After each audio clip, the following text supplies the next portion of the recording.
Over the past century, the world order has been dominated by the West, first by Europe and then by the United States. But today, that dominance is being challenged. A new global power has risen from centuries of turmoil, humiliation, and struggle. China. Once called the sick man of Asia, China is now the world's second largest economy, a military powerhouse, and a technological giant. But does this mean the West is in decline? Is China truly rising while the West stumbles? Part 1. The Fall of China.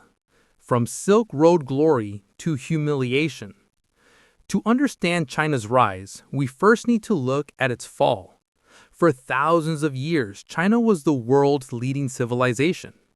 Its inventions, paper, gunpowder, the compass, and printing, changed the course of history.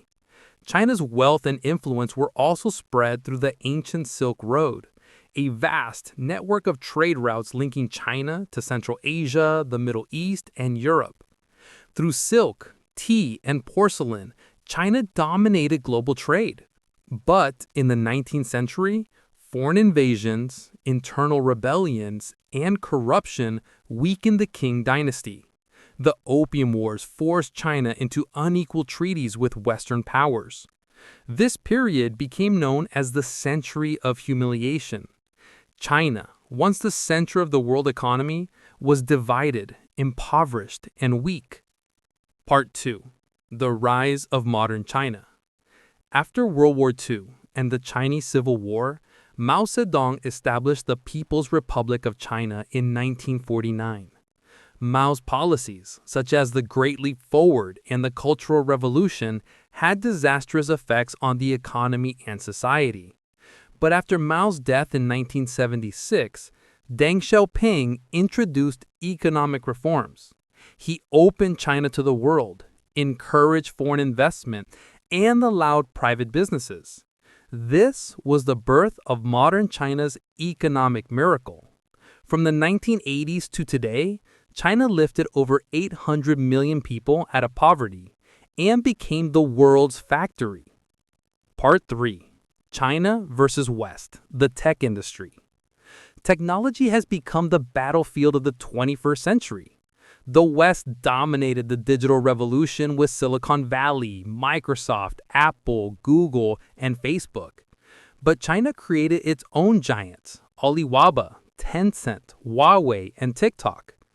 China leads in areas like 5G networks, supercomputing, AI surveillance, and e-commerce. However, the West remains ahead in semiconductor design, aerospace, and advanced software. The US-China tech war, including sanctions on Huawei and restrictions on chip exports, shows just how crucial this battle is. Part 4. China versus West, the military comparison. China's military, the People's Liberation Army, is now the world's largest by personnel. It has invested heavily in cyber warfare, hypersonic missiles, aircraft carriers, and space technology. The United States, however, still spends more on defense than the next 10 countries combined, with unmatched global military bases and alliances like NATO. While the U.S. leads in air power, nuclear weapons, and naval strength, China dominates in regional military presence, especially in the South China Sea. The question is not whether China can beat the U.S. globally, but whether it can dominate Asia. Part 5. The China versus West, the economy and the new Silk Road. Economically, China is the second largest economy in the world, and is projected by some to surpass the U.S. within the next decade. It is the largest exporter and a leader in manufacturing. To expand its global reach, China launched the Belt and Road Initiative, sometimes called the New Silk Road. Inspired by the ancient trade routes, the BRI is the most ambitious infrastructure project in history. It spans over 140 countries, with railways in Europe, ports in Africa, and highways in Asia. This allows China to control trade routes and build economic influence far beyond its borders. But China faces challenges: rising debt, an aging population, and growing tensions with the West. Meanwhile, the US and Europe still lead in finance, innovation, and the global reserve currency, the US dollar. Part 6. China's Global Impact, Silk Road 2.0. China's rise is reshaping the global order. In Africa, Chinese companies are building roads, railways, and stadiums. In Latin America, China is a top trade partner.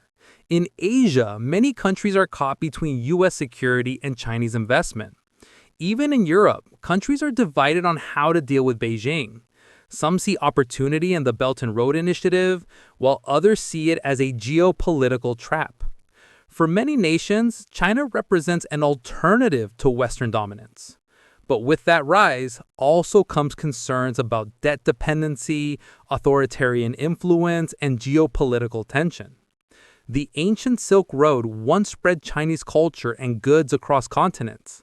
Today, the Belt and Road does the same, but with modern ships, trains, and satellites. Part 7. Coexistence, or China the New Power. As China grows stronger, the world faces a critical question. Can the West and China coexist, or is China destined to replace the West as the dominant power?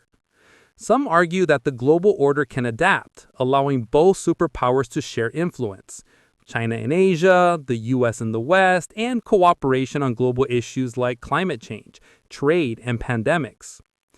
Others warn of a Thucydides trap, where a rising power inevitably clashes with the established one.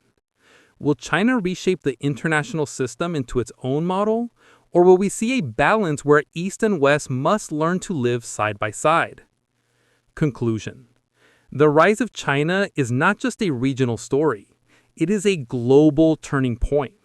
Whether this means the decline of the West or simply the birth of a multipolar world depends on how nations choose to act. The 21st century could be one of rivalry and conflict, or one of cooperation and shared power. The Silk Road once connected East and West in a fragile but flourishing network of exchange. Today, the Belt and Road does the same, but with modern ships, trains, and satellites.